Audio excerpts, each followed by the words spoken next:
Aham, tô ouvindo. Show. Deixa eu ver aqui o slide.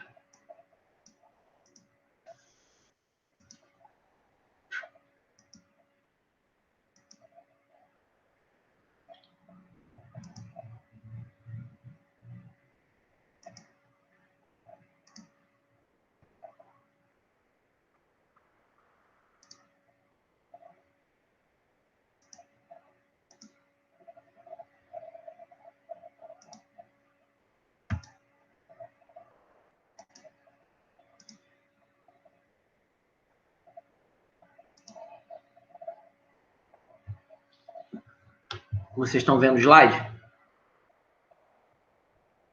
Sim. Certo. Bom, vamos lá. Na aula passada, a gente encerrou o tema que nós chamamos de construção do Estado brasileiro. Então, nós levamos mais ou menos 5 aulas para a gente varrer todo o século XIX aqui no Brasil.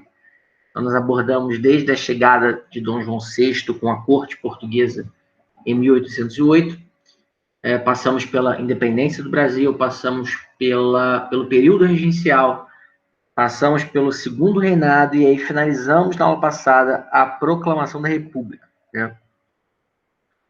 Nesse momento, a gente precisa ter muito clara a noção do que ocorria no mundo no século XIX. Primeiro porque isso está diretamente ligado ao que nós estudamos nas últimas, pelo menos, 2 aulas, né? A existência de um império na América do Sul. Segundo que isso explica, por exemplo, a Guerra do Paraguai, que era uma guerra, acima de tudo, que confrontava interesses imperialistas do Brasil e do Paraguai sob uma região, que era a região do Prata. Então, entender o século XIX é extremamente importante para a gente entender o Brasil do século XIX e para a gente entender o mundo no início do século XX. Porque na volta do nosso recesso, o que a gente vai começar a estudar é a Primeira Guerra Mundial, né? E o início do século XX, marcado pelas guerras, enfim. E a Primeira Guerra Mundial, que começa em 1914, ela vai ser a decorrência do acirramento das tensões entre as principais potências do mundo no século XIX. Então, não dá para a gente entender a Primeira Guerra Mundial e talvez até a Segunda, se nós não entendermos o contexto do século XIX. Não dá para a gente entender o Brasil do Segundo Reinado e o Brasil da Proclamação da República se nós não entendermos o século XIX. Então, o século XIX ele é uma peça-chave no entendimento do mundo contemporâneo, tá? E, inevitavelmente, o tema central e que, estatisticamente, ele é o mais cobrado nas provas, quando a gente fala de história geral, é o tal do imperialismo, tá? Para quem vai fazer Sousa Marques, é o tema mais cobrado, tá? Para quem vai fazer o Enem, ele cai bastante também. Para quem vai fazer a UERJ, ele também está presente lá todos os anos. Então, é um assunto de extrema relevância para a gente entender esse século XIX que a gente estudou em História do Brasil e para a gente entender o século XX que está chegando aí mais para frente, tá? Então, de cara, para a gente tentar buscar uma definição mais precisa, o imperialismo ele é um fenômeno que acontece especialmente nessa janela que vai de 1875 até 1914, tá? Inclusive o Eric Hobsbawm, um importante historiador falecido há pelo menos uns 3 ou 4 anos atrás, o Hobsbawm ele escreveu uma sequência de livros, os quais ele chamou de Era das Revoluções, Era dos Impérios, Era das Revoluções, Era do Capital, Era dos Impérios e Era dos Extremos. São livros que até hoje são uma referência quando a gente fala de história geral, né? Então, essa temática, inclusive, né, a era das revoluções, a era dos extremos, a era dos impérios e tal, isso geralmente, isso volta e meia, acaba até sendo citado em algumas provas. Então, o recorte que a gente está olhando agora é o recorte que corresponde àquilo que o Eric Hobsbawm chamava de Era dos Impérios, que, como eu falei, vai de 1875 e vai até 1914. Então, é o período que corresponde ali dos anos subsequentes ao surgimento da Alemanha enquanto nação até o início da Primeira Guerra Mundial. Tá? Então, cronologicamente, nós estamos falando de uma época que vai ali do último quarto do século XIX até a metade da segunda década do século XX. E uma definição mais conceitual nos leva a esse entendimento de que o imperialismo corresponde a um movimento de dominação política, econômica e cultural motivado pela expansão das economias capitalistas no último quarto do século XIX. Então, o que é o imperialismo? É um movimento de dominação política, econômica e cultural. Quem protagoniza isso? 7 ou 8 nações europeias, Estados Unidos e Japão. E quem é o protagonista do outro lado? Né? Quem acaba sendo submetido e dominado por essas nações? Nós vamos, então, falar de África, enquanto continente, Ásia e Américas. Ou seja, é um movimento de reaproximação entre velho mundo e novo mundo, motivado pela expansão daquelas economias capitalistas ali no final do século XIX. E por que eu digo reaproximação? Porque entre os séculos XV e XVIII, a expansão marítima já havia permitido uma relação muito próxima entre a Europa e essas regiões. A diferença, e o que nós vamos ver mais para o final dessa aula, é que as motivações eram diferentes, tá? Então, para a gente encerrar essa primeira parte, o que a gente tem que ter em mente é que o imperialismo não é um movimento apenas de dominação política ou apenas de dominação econômica ou apenas de dominação cultural, mas são esses 3 fatores coexistindo, tá? É importante deixar isso claro, porque não há imperialismo se houver apenas dominação política. Não há imperialismo se houver apenas dominação econômica ou só dominação cultural. Esses 3 elementos, eles devem coexistir, tá? E eles devem estar relacionados à expansão de uma economia capitalista típica do final do século XIX. Tranquilo até aqui? Opa. Gustavo, você pode só repetir quem eram os protagonistas? São mais ou menos 7 ou 8 países da Europa, Estados Unidos e Japão. Tá, beleza. Tá? Na Europa, eu vou falar daqui a pouco, mas só para adiantar o spoiler, nós temos França, Inglaterra, Bélgica, Holanda, Alemanha e Itália. São 6 países, na verdade. A Rússia está ali. A Rússia não é um país com uma economia capitalista característica daquele momento, mas a Rússia está ali tentando mordiscar algum território para poder dominar nessas 3 dimensões, política, econômica e cultural. Mas, basicamente, são 6 países que fazem esse movimento e que têm uma economia capitalista. A Rússia faz o movimento, mas não tem economia capitalista para poder ser encaixada nessa estética, né? E aí, o primeiro ponto o segundo ponto é nós conseguirmos nos situar na linha do tempo, tá? E aí, de novo, para tentar facilitar um pouco o teu entendimento dessa matéria, trouxe aqui uma linha do tempo, onde a gente vai relacionar o que acontece na Europa com o que acontece nas Américas, tá? Então, primeiro, entender todo o século XIX, em 3 ou 4 tópicos. 1815 é o ano que Napoleão foi efetivamente derrotado e destronado na França. Vamos só aqui recapitular. A Revolução Francesa ela acontece de 1789 até 1799. De 1799 a 1815, a França vive aquilo que a gente chama de Era Napoleônica. E aí lembra daquela aula que a gente falou sobre o período joanino lá atrás. Napoleão, ele cria o bloqueio continental, ele tenta minar a penetração inglesa no continente, e à medida que os países não foram aderindo ao bloqueio continental, ele foi invadindo militarmente esses territórios.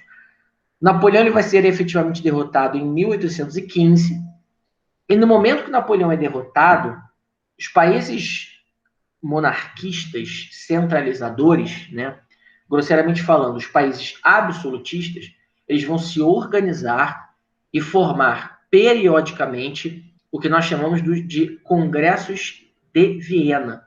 Então, na cidade de Viena, na Áustria, são reunidos congressos entre 1815 e 1824, de tal forma que essas nações monarquistas centralizadoras, elas reorganizassem a Europa, tentando restaurar o que nós chamamos de antigo regime.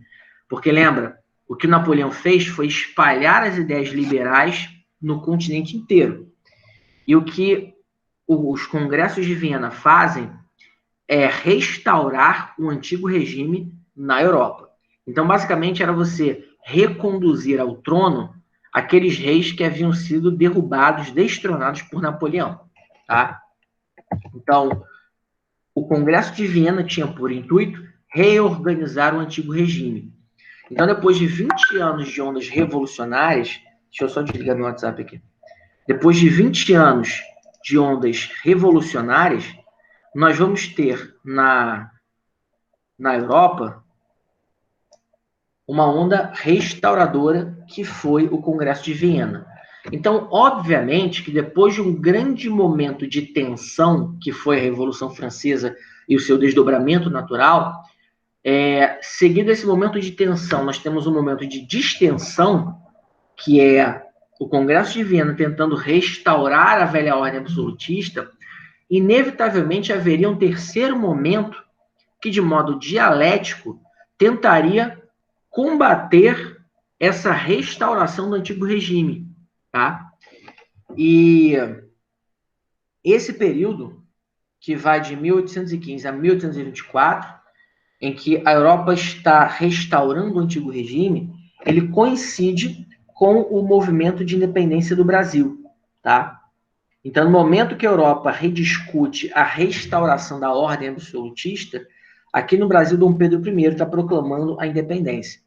Então, reparem que é um período onde há um retorno conservador daquelas monarquias absolutistas. Então, um absolutismo que foi palco de críticas no final do século XVIII, ele voltava ao poder, efetivamente, no comecinho do século XIX. Mas, como eu falei, depois de um momento de tensão com as ondas revolucionárias iluministas, você ter um de distensão, que é um retorno ao antigo regime, haverá um terceiro movimento que nós vamos chamar aí de movimento de síntese, né? Lembra que a dialética está fundamentada em tese, antítese e síntese, né? Então, a tese é o movimento revolucionário iluminista, é a Revolução Francesa proclamando a República, guilhotinando reis.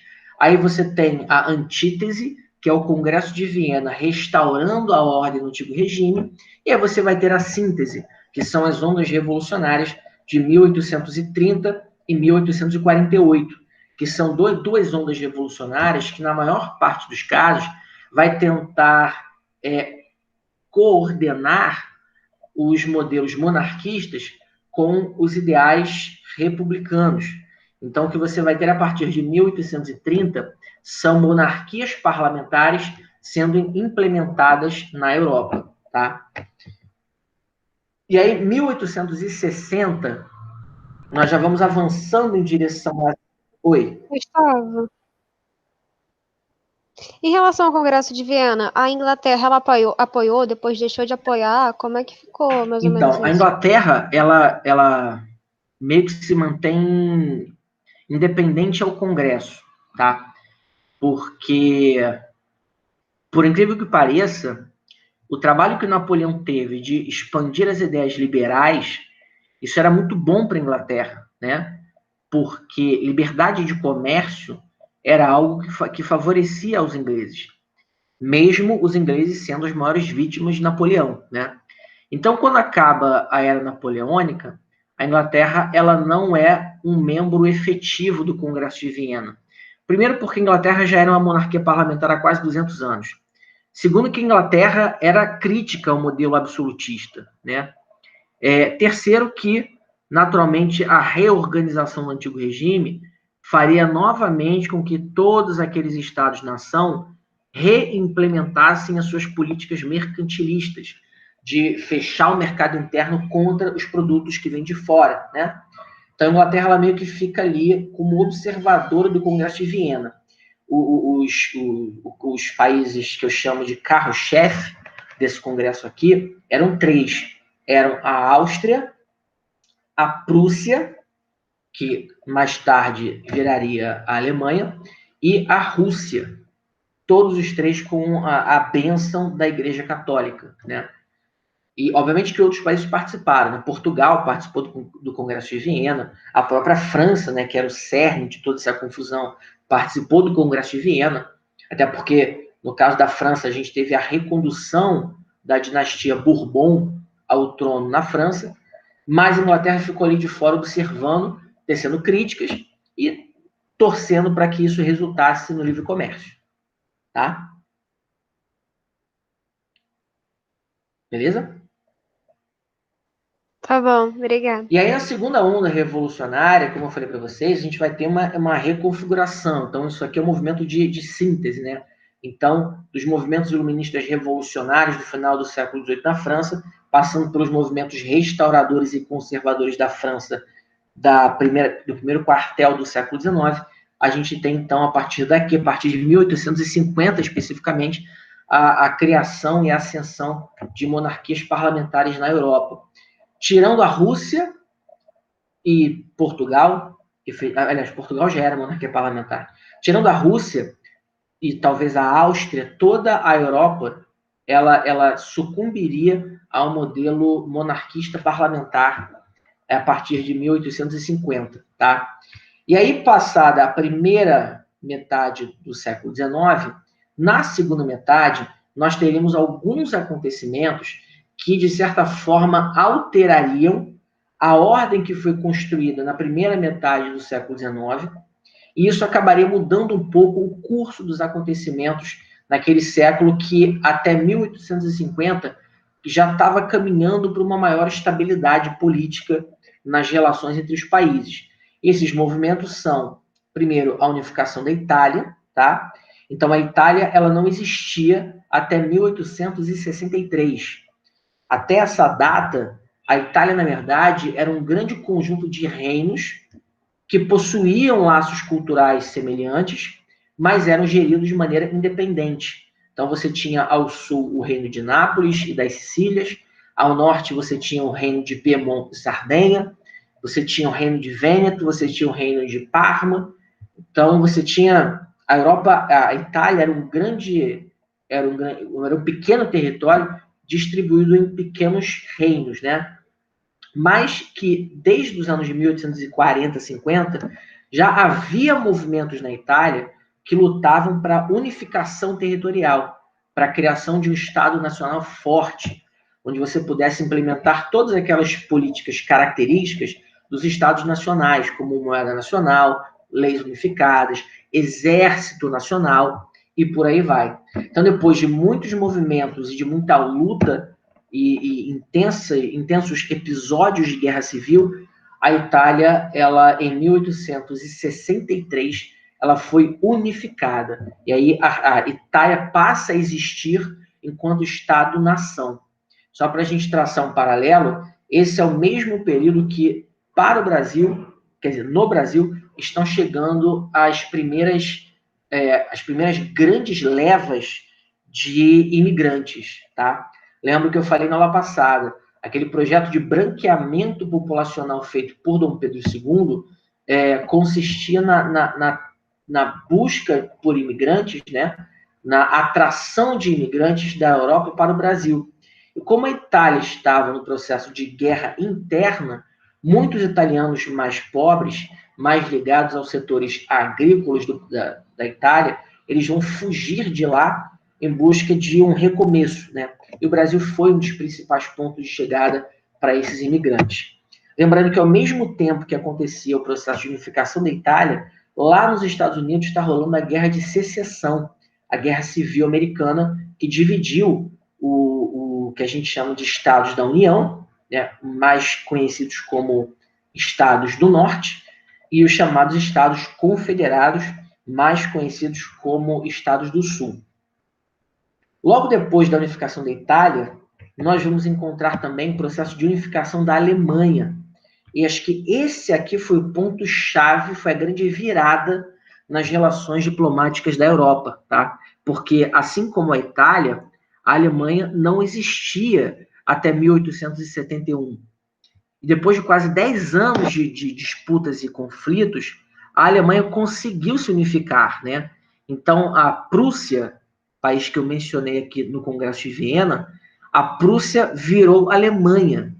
E nós tivemos, então, a formação daquele grande projeto de construção de um Estado Nacional Alemão, né? Ou seja, nos anos 60 e 70, a Itália e a Alemanha, elas passam a existir no mapa, enquanto Estados Nacionais unificados. E, só para a gente sempre fazer a correlação, a unificação da Alemanha, ela acontece no mesmo período ali que a Guerra do Paraguai está acabando, né? Só para você se situar no contexto histórico mais adequado. E a Alemanha se unificando tardiamente, porque, convenhamos, Portugal se unificou no século XII, a Inglaterra se unificou no século XIII, a França se unificou no século XV, mais ou menos, a Espanha se unificou no século XVII. Então, a Alemanha e a Itália foram os dois últimos países da Europa Ocidental a promoverem o processo de unificação, né? E, obviamente, como eles surgiram depois, eles vão ter que correr atrás do tempo perdido. Eles vão precisar se industrializar numa velocidade que as nações europeias eles vão se industrializar numa velocidade diferente do que as nações europeias haviam feito. A Inglaterra tinha levado quase 100 anos para fazer a sua revolução industrial. A França levou uns 15, 20 anos. A Alemanha ela precisava se industrializar rapidamente porque ela estava muito atrás, a Alemanha e a Itália estavam muito atrás da Inglaterra e da França, né? Então, o que a gente vai notar no final do século XIX é que esse Estado Nacional Alemão recém-construído vai fazer com que, a partir de políticas públicas de investimento em educação, e em indústrias e tal, você consiga, em um espaço de menos de 15 anos, tornar a Alemanha uma das mais importantes, se não a mais importante potência industrial da Europa, né? Fazendo, inclusive, com que, em 1885, a Alemanha seja palco da chamada Conferência de Berlim, que eu vou falar daqui a pouco o que é isso aqui. Mas a pergunta é, esse contexto histórico ficou tranquilo para vocês? Ou ficou alguma dúvida?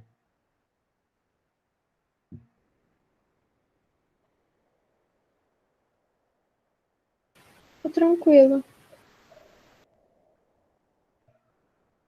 Gustavo, só uma coisa que eu confundo muito é a Guerra do Paraguai com Cisplatina. Tipo, não tem nada a ver assim, né? Mas eu confundo. Qual foi o período de cada uma?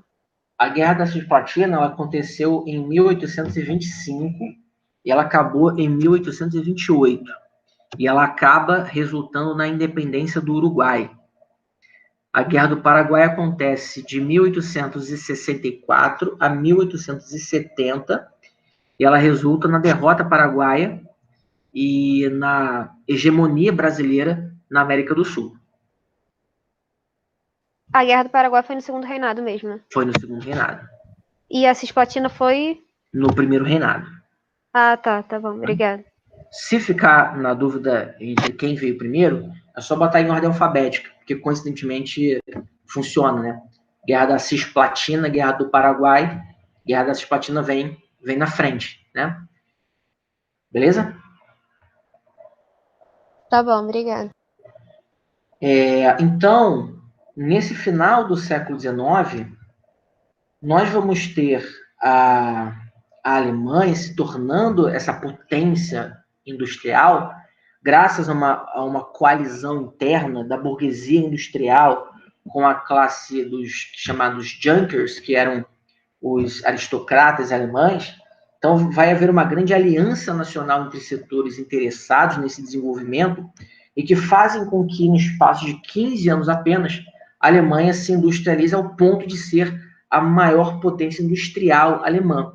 Só que isso, obviamente, implicava num desequilíbrio de forças na Europa, porque a Europa do século XIX ela foi construída aqui no Congresso de Viena por uma meia dúzia de países interessados na manutenção do antigo regime. E mesmo que tenha ocorrido uma reconfiguração dessas monarquias e que elas tenham adotado a via parlamentar, ainda assim não havia qualquer intenção da Europa em abrir espaço para novos protagonistas. Então, quando a Itália e a Alemanha, mas principalmente a Alemanha, chegam com esse fôlego, com essa fome de ganhar mercado, de crescer a indústria, esses países que lá atrás fizeram o Congresso de Viena, eles vão ficar um pouco preocupados com essa Alemanha que vai se tornar uma potência, né? E tanto que o resultado disso foi a Conferência de Berlim, que eu vou falar daqui a pouco o que é. Beleza? Então, resumo do século XIX. Napoleão cai em 1815. Eu tenho uma restauração do antigo regime, que vai se reconfigurar ainda na primeira metade do século XIX. E na segunda metade do século XIX, aquele equilíbrio de forças europeu que havia sido criado no Congresso de Viena, ele vai ser rompido pelas necessidades da Itália e da Alemanha de crescerem o seu mercado e de desenvolverem a sua indústria. Isso tudo porque, no século XIX, nós vamos ter um rápido e acelerado desenvolvimento técnico e científico. Tá? Eu comentei com vocês na aula sobre Revolução Industrial, que a Revolução Industrial, que começa no século XVIII e vai atravessando o século XIX em direção ao século XX, ela permitiu grandes saltos no desenvolvimento das tecnologias e na criação de técnicas de produção cada vez mais sofisticadas, né? Quando você pega, por exemplo, o motor a vapor, né, do Watson, você observa que esse tipo de invenção permitiu que o processo de produção da indústria ele fosse impactado. E a minha pergunta é, como o desenvolvimento técnico da Revolução Industrial no século XIX afetou a indústria? Fala para mim.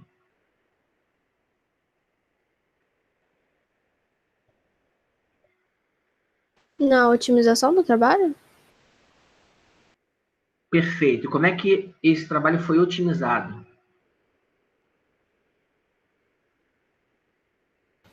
Diminuindo o tempo de produção e aumentando a produtividade? Perfeito. E como é que você aumentou essa produtividade diminuindo o tempo de produção? Como é que se fez isso? Substituindo pessoas por máquinas? Perfeito.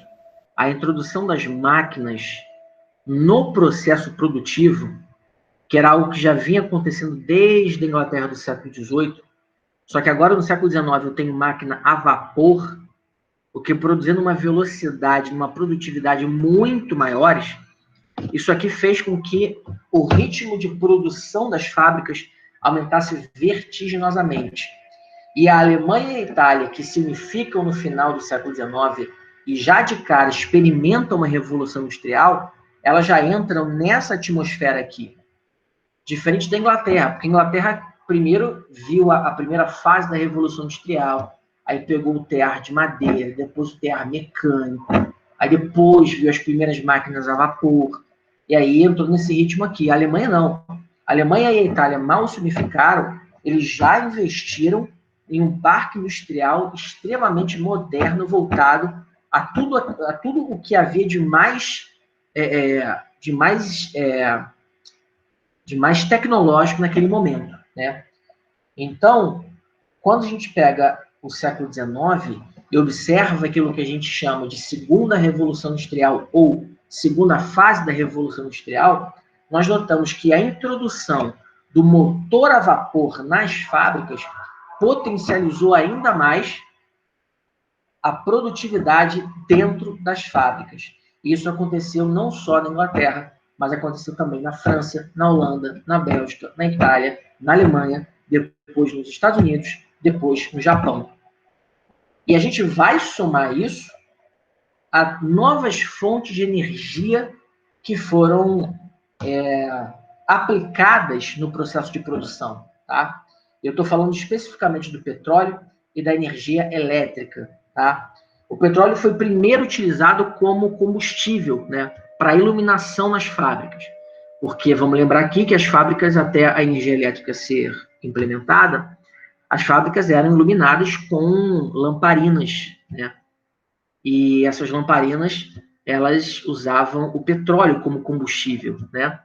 Só que no momento que o Thomas Edison inventa a lâmpada elétrica, o petróleo ele perde um pouco a utilidade, né? E é engraçado isso, porque quando a gente fala do petróleo, a impressão que dá é que o petróleo desde sempre foi utilizado em larga escala no processo de produção, só que não. O petróleo ele é importante não por conta do processo produtivo, mas porque no século XX, quando inventam o automóvel, o petróleo vai ser usado como combustível para essas novas máquinas. Então, o petróleo ele começa a ser utilizado nas fábricas para iluminação ali por volta de 1846, 1850.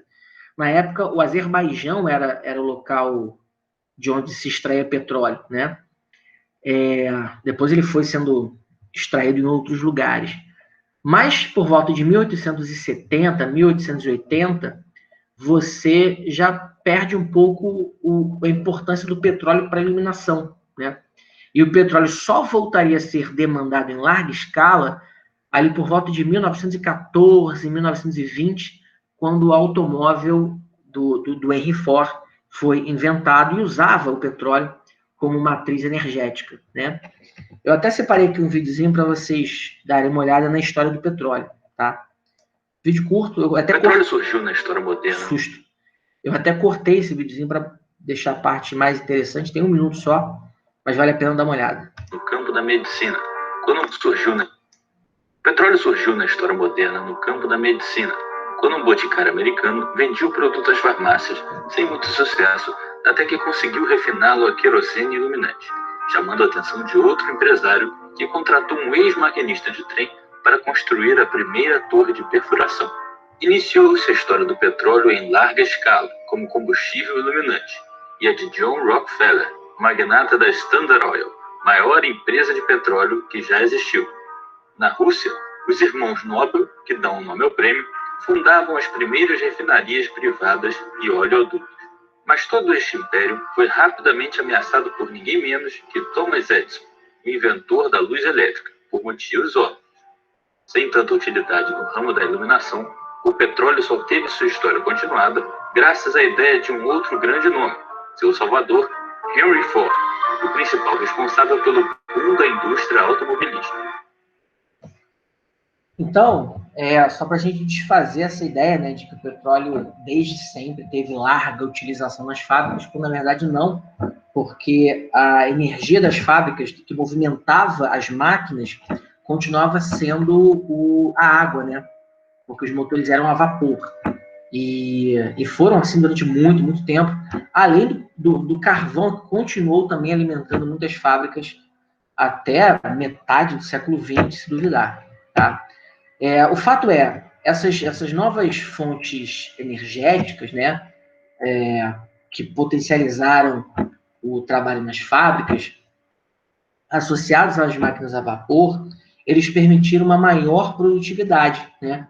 Porque agora que eu tinha energia elétrica na fábrica, ela podia funcionar por 3 turnos, às vezes 4 turnos até, e você botava as máquinas funcionando dia e noite sem parar. Então imagina, aquelas cidades inglesas do sul da Inglaterra, e as do norte também, você pega Liverpool, aí você vem descendo, pega Manchester, pega Leicester e outras cidades, elas viraram grandes cinturões de fábricas que utilizavam toda essa tecnologia, né? E isso também se repetia em muitos cinturões fabris de algumas cidades europeias, né? Você pega na Alemanha a cidade de Nuremberg e Frankfurt e outros polos da Alemanha também foram palco dessas atividades industriais que usavam essa máquina a vapor, que usavam energia elétrica e que potencializavam a produtividade.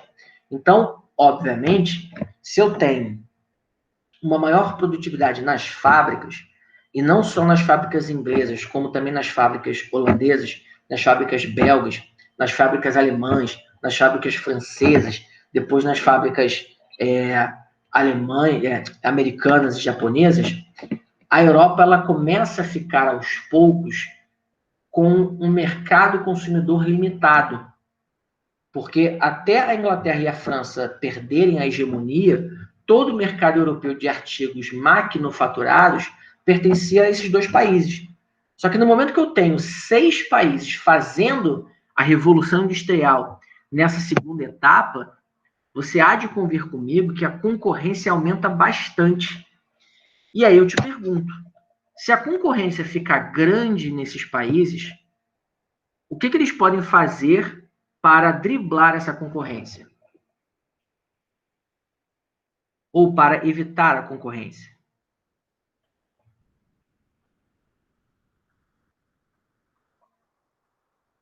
Diminuir os preços? Você pode diminuir os preços, certo? O que mais?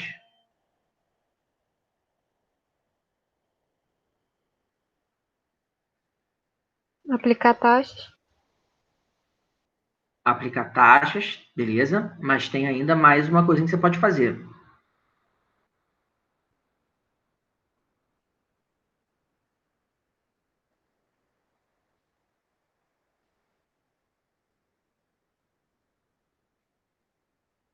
E aí?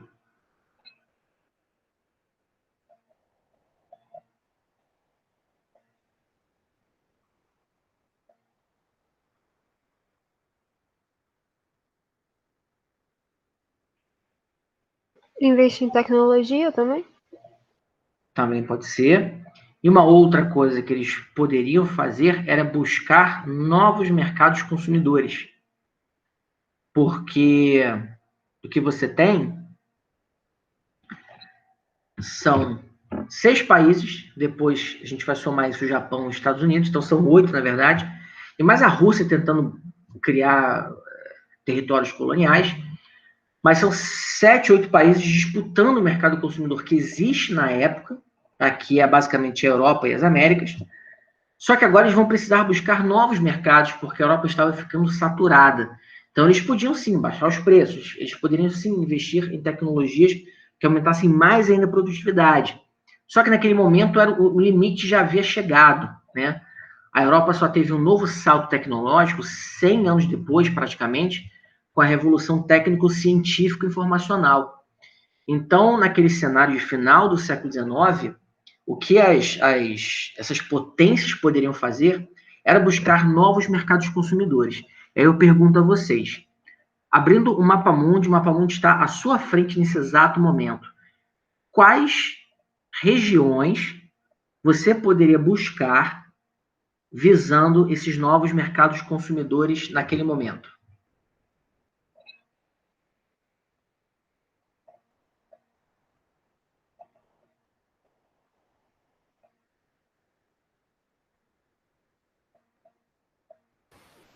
Na América do Sul?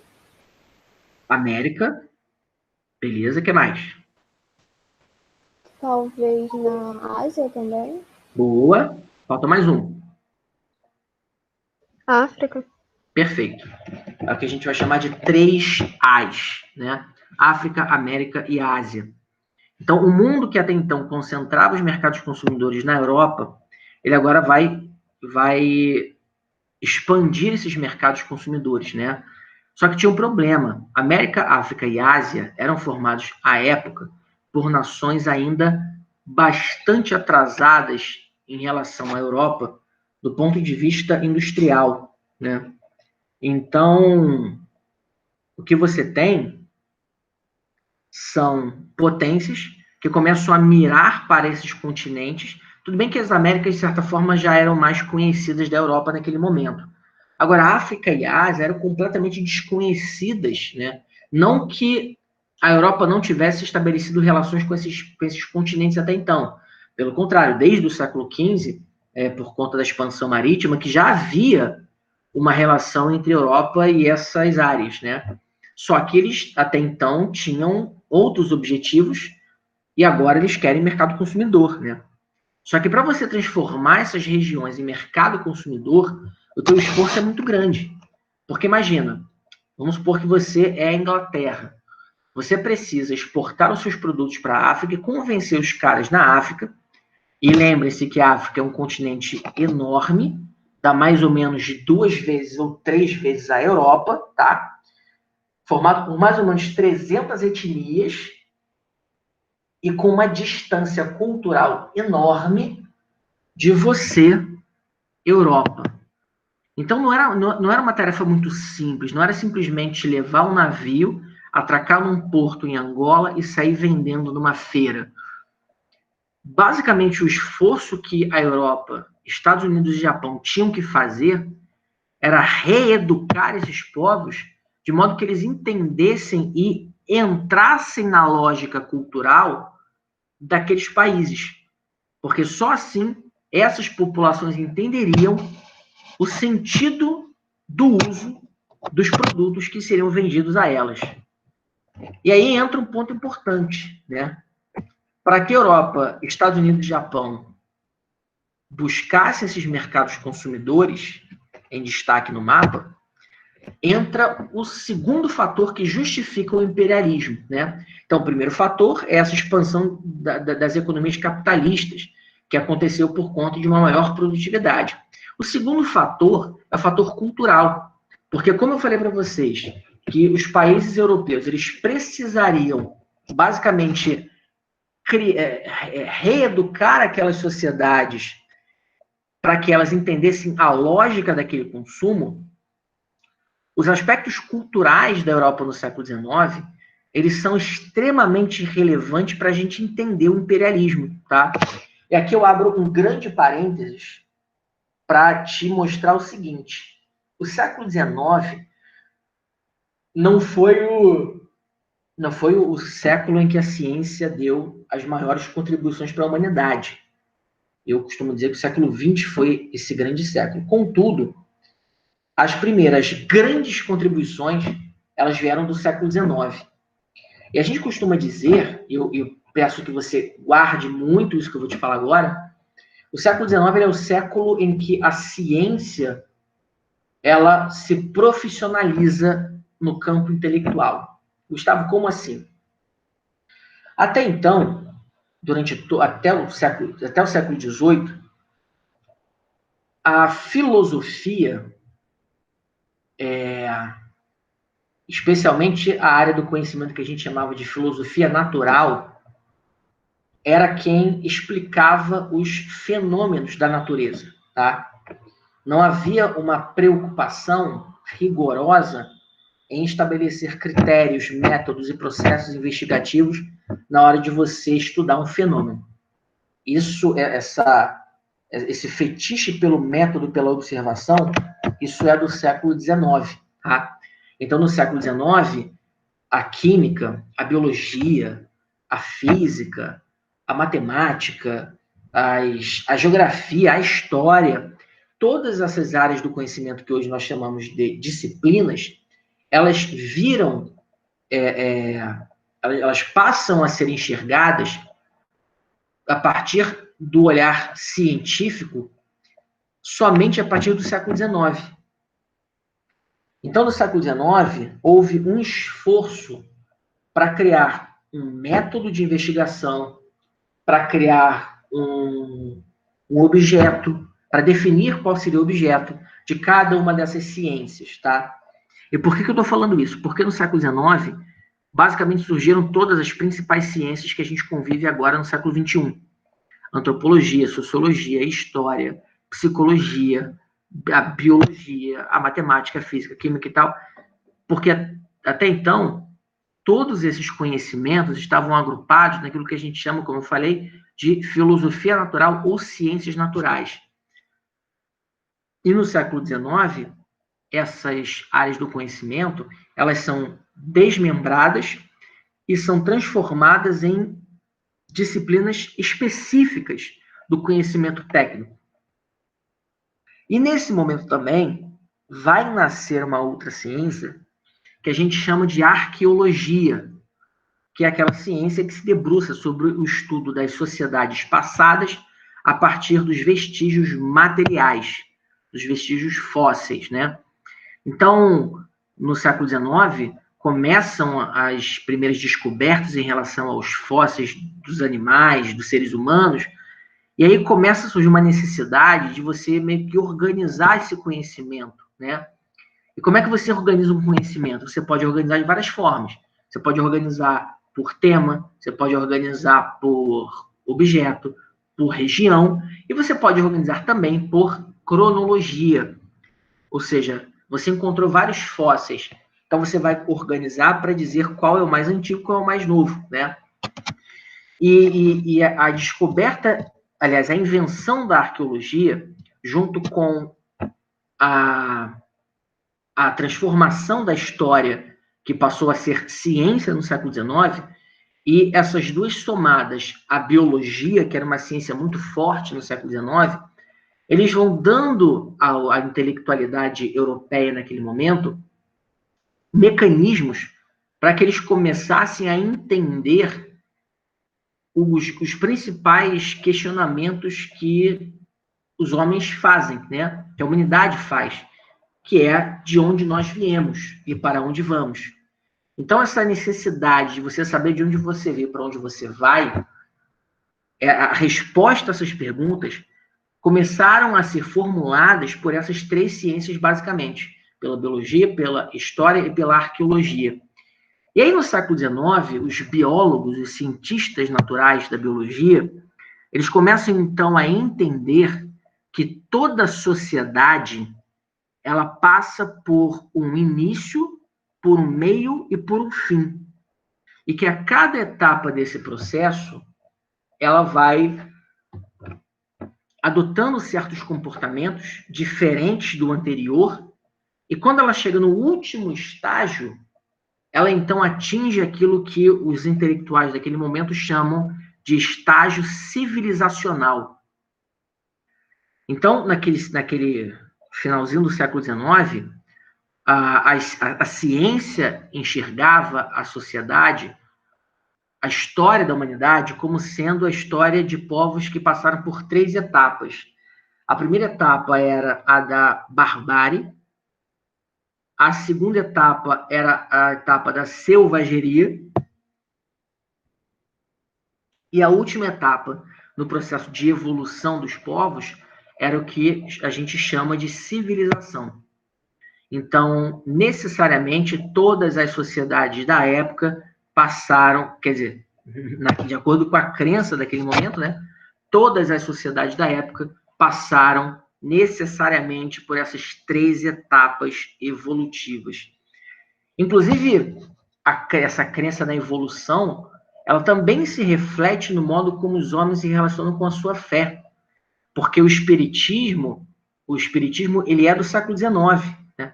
O kardecismo é do século XIX. E deixa eu ver aqui quando que o Kardec morreu. Se alguém for espírita aí, pode me ajudar com a data. Deixa eu dar uma gugada aqui. Calma aí. Kardec morreu em 1869. 10 anos antes, o Charles Darwin lançou A Origem das Espécies. Então, repara que o Kardec, ele está dentro de uma atmosfera, né, que bebê muito nessa fonte da evolução, né? Então, por exemplo, o Livro dos Espíritos é de, se não me falha a memória, tá? É de 1860, algo nesse sentido, tá? Não, 1857. Acabei de copiar aqui a data. Então, imagina, 1857, e toda a produção espírita do Allan Kardec, ela vai acontecer nos 10 últimos anos de vida dele, né? E isso está muito relacionado à atmosfera da sociedade europeia naquele momento, porque quando o Darwin defende a ideia do evolucionismo, isso afeta as sociedades de muitas formas, né? E, consequentemente, o espiritismo ele bebe nessa fonte do evolucionismo, pegando algumas influências nessa ideia de que a gente percorre de que a gente segue um percurso em direção a algo que vai ser melhor do que o anterior, né? Ou que pode ser melhor que o anterior. Então, naquele momento, as ciências europeias, elas acreditam nesse processo de civilização em etapas, né? De que as sociedades percorrem diferentes caminhos até atingir o seu mais grau elevado, que é o da civilização. Então, a primeira etapa, eu até falei errado para vocês, a primeira etapa é a da selvageria, que seriam basicamente as sociedades nativas da América, né? Os índios. A segunda etapa seria a da barbárie, que seriam basicamente as sociedades africana e asiática, que tinham um certo grau de complexidade em relação a dos índios, né? Viviam geralmente em grupos maiores, tinham uma estratificação social maior, mas ainda assim estavam longe da civilização europeia. E a terceira etapa era a própria civilização europeia, que era a europeia, né? E aí, um dos principais teóricos desse pensamento evolucionista é esse cara aqui, o Herbert Spencer, né? Ele afirmava que a civilização é um progresso de homogeneidade indefinida e incoerente rumo a uma heterogeneidade definida e coerente. Então, acreditava-se nisso, né? Que as sociedades simples, ou seja, as tribos indígenas das Américas, elas viviam em grupos razoavelmente parecidos, né? Você tinha lá o pajé, o cacique, mas fora eles não havia muita diferenciação social, então havia uma homogeneidade, e as sociedades europeias, né, com a sua complexa e estratificada divisão, eles viviam dentro de uma heterogeneidade bem definida, né? E essa ideia do Herbert Spencer, que o Herbert Spencer traz para a gente, ela está diretamente ligada à obra do Charles Darwin, tá? A Origem das Espécies. Essa obra foi lançada na sua primeira versão em 1859. O Darwin ele faz uma viagem às Américas, ele vem ao Brasil, ele conhece muitos biomas diferentes, tá? E ele também viaja por algumas ilhas da costa africana. É uma viagem grande, era uma expedição científica, naturalista, patrocinada pela rainha da Inglaterra.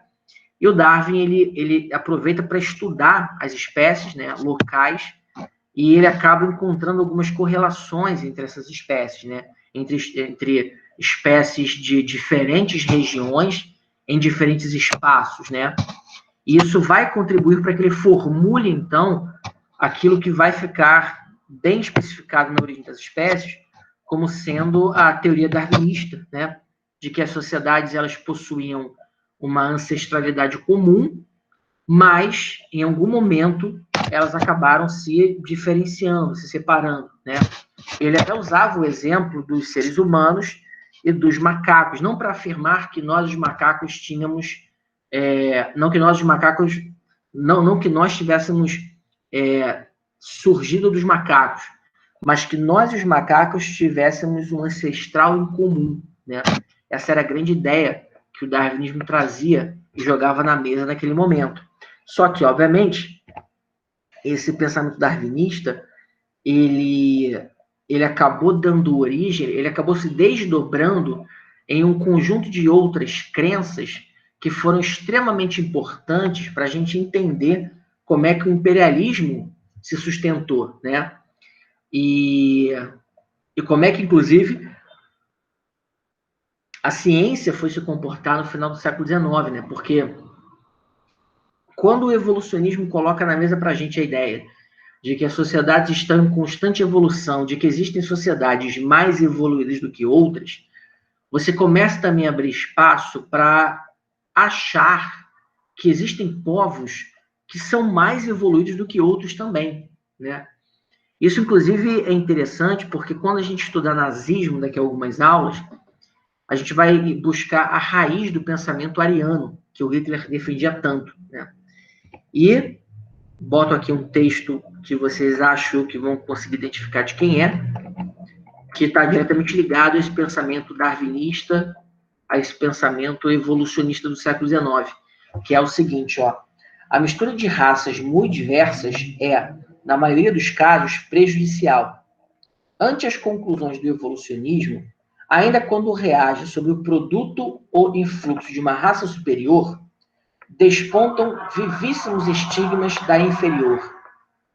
A mestiçagem extremada é um retrocesso, de sorte que o mestiço, traço da união entre raças, breve existência individual em que se comprimem esforços seculares, é quase sempre um desequilibrado. Então, esse texto aqui, ele é uma continuidade daquilo que o darwinismo possibilitou e daquilo que o evolucionismo acabou criando na Europa, né? Que foi a crença na pureza das raças, tá? Inclusive, no século XIX, vai surgir uma ciência que nós vamos chamar de eugenia, que é uma ciência que defendia a pureza racial, tá? Esse é um pensamento que influenciou grande parte da humanidade naquele momento. Se vocês pudessem afirmar, definir quem foi o autor dessa frase, quem vocês diriam? Eu só penso no Hitler. Parece, né? Eu acho que é o primeiro nome que vem à nossa cabeça quando a gente fala disso. Mas, na verdade, o autor dessa frase foi o nosso escritor brasileiro, Euclides da Cunha, né?